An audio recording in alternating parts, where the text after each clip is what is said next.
So my name is Nikki. I'm from Akron, Ohio. I grew up in a two-parent home, going to Catholic schools. I have one full brother who's 10 years younger than me. I have a brother who's 11 years older, who I don't really know very well. Um, and I was pretty much a good kid until I had to switch schools from Catholic school to public school in eighth grade, and that's when I kind of went through this culture shock, and started experimenting with drugs a little bit, experimenting with boys, running away from home. There was a lot of rebellion involved there, and I would just kind of sleep with guys, just trying to fill this void. And at one point, one of those guys that was just a promiscuous thing paid me, and that's when I kind of tied the two things together, that I could, survive off of, what I was doing, just to be doing it anyway. And so as I went through all that, the drugs got a little more serious, and so did, me trying to run physically further and further from my prom. So I moved around from state to state a lot, and once I would, get in some trouble in one state, I would try to either come back to Ohio or go somewhere else. So one time on the Greyhound bus, I seen this girl, and she was flashing all this money and just mostly playing around. I asked, hey girl, how you getting all that much money? And she told me about these houses she was going to and working at. They were kind of like brothels.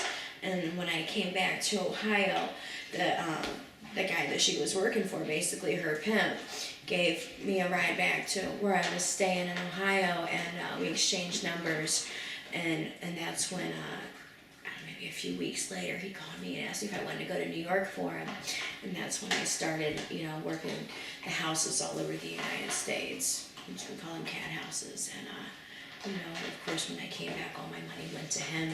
And to me, I never realized that I was really being trafficked, because, he took care of, all my financial needs. I had a place to stay, my bills were paid, my nails were done, I had all the dope I wanted. So, it didn't dawn on me that that was really what it is. He was what, they consider in the books a soft pimp. He didn't really beat on us. He was pretty good to us. And I went through that for about 2 years with him, and then it was just such a part of who I was, and the drugs were just sort of such a, had such a heavy hold on me that, I did a lot of stuff on my own. I posted a lot of ads on Backpage and Craigslist, and, continued getting high real heavy, and that just pretty much became my life. It became very normal, and I've been doing all that in one way, shape, or form for about 15 years. What initially got you caught up in the way? Just rebellion, going from Catholic school to public school. There was a big culture shock, and I felt like I lived so sheltered, and so when I did get a little bit of freedom, I wanted to experience everything. And the easiest things to experience, the easiest people to fit in with, are usually the wrong crowds. So I got with fast people doing fast things. Mm-hmm. What is your biggest struggle at the moment? At the moment, I have a lot of them. I'm real involved in a lot of different things. I'm very involved in church. I'm very involved in Narcotics Anonymous, and I think that I have a lot of like those major behaviors under wrap. But through that, I see, it might not sound too profound to somebody on the outside, but I've discovered I have a lot of sexual addiction and stuff that, I always thought that, turning tricks, that men got to the point where they kind of disgusted me. Well, now that the drugs are gone, and now that, I'm not acting out sexually, I notice my thinking still goes that way, and I'm really trying to get a rein on that at the moment. How and why did you find help? Why did you seek it? Or how did help find you, maybe, is a better... I've been involved with rehab ministries for a long time, and for most of it, it was just going to super shop, going to Bible study, and it was just a place where I felt very at home. It was the only ministry for prostitutes that I really had ever been aware of, and so I felt very comfortable there, and I have a really good relationship with Becky, and I had come out here once to the Oriental House, and I stayed for a few months, and I went back out. And after a few months of being back out, I lost the vision of my right eye as a direct result of my drug use.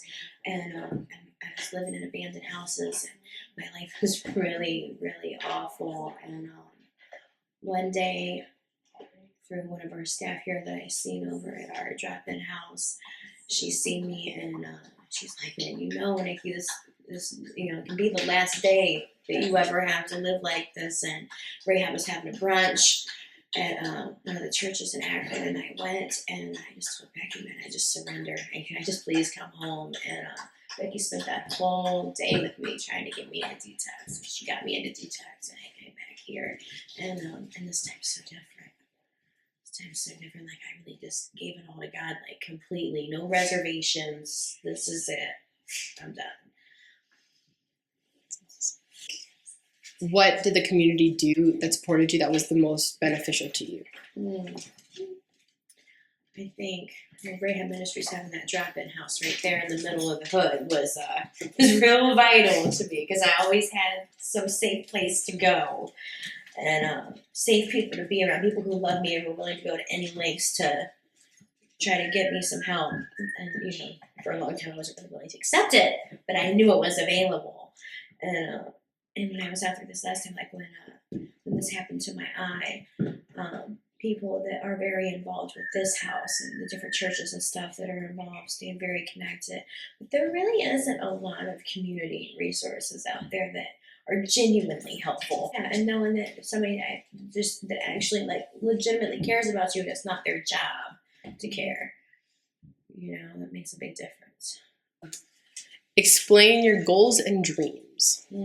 Well, I go back to school. I start June 20th, and I'm be going to Oral Roberts University. I'll be doing it online because it's in Oklahoma. I'm definitely not stable enough to move all the way to Oklahoma yet, but I'm going to be a church ministry and leadership major, and the church that I go to, we're really looking to advance, and at some point in the future have a safe house real similar to this, and I really want to be a big integral part of helping make that happen, and being able to be of service when God does give us that. So, what would you say is your biggest blessing right now?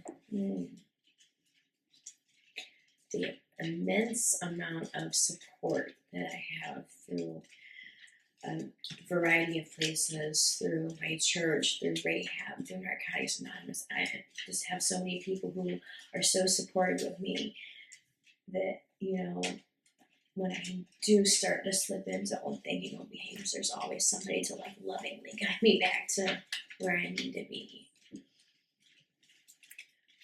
Is there anything you would like to say to empower young girls? The ones that are in that life, you don't have to wait until it gets so bad that you don't know what to do to get out of it. There are people out there that are more than happy to help get you on the right path, and safe places like here and the houses that we're getting ready to build to keep you safe, so that if there is somebody who's trafficking you that would come, looking for you, that we can keep you to where you're not finding it. And God wants so much more for each and every young girl out there than to be abused like that, whether or not they see it as abuse at the time, because I didn't. And for the people who, the women that haven't experienced that, and maybe just want to help in some way, that just letting especially the young girls out there know that from a totally non-judgmental stance, that you really care and that you're willing to help them, and even just being there, just the mentoring and stuff like that for the young girls is really, really vital. Is there anything that you think as a community people could collectively do better? I don't know. I do know that there's a lot of bureaucracy and a lot of the community resources where it has to go through this and this and this channel to be able to help somebody, and it's really frustrating for people who need help. That it has to go through 10 different people and 10 different things before you actually get some results. And I just, maybe we could find a smoother way of getting from point A to point B to help people. What do you think the community needs to know? Need to know that some of these men out here who target, especially the young girls, but even some girls who aren't minors anymore, because I wasn't a minor anymore when all that happened, that it's not because there's anything wrong with the girl morally or anything like that, that they brainwash these girls into thinking that they're doing it because they love that guy, or things like that, that it doesn't mean that they were raised with any kind of bad morals or values, that they're no different than the little girl next door who's a good kid. There's nothing wrong with these kids, that they're not bad kids. And sometimes they don't even realize that they were making bad choices when they got themselves into that, and that they're not the garbage of the community. And that's how a lot of times that those girls and women involved in prostitution and stuff, that they're seen as like the throwaways of society, and that's just not the case. Sometimes decisions were made for them, and it took a long time of living that lifestyle before they realized what was really happening.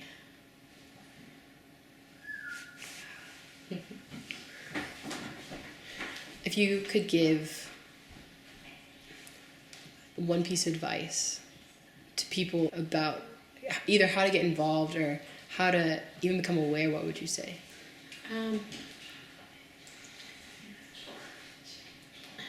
There's a lot of really good books out there that really explain it well, that I've read, and a lot of them Becky's given to me to read.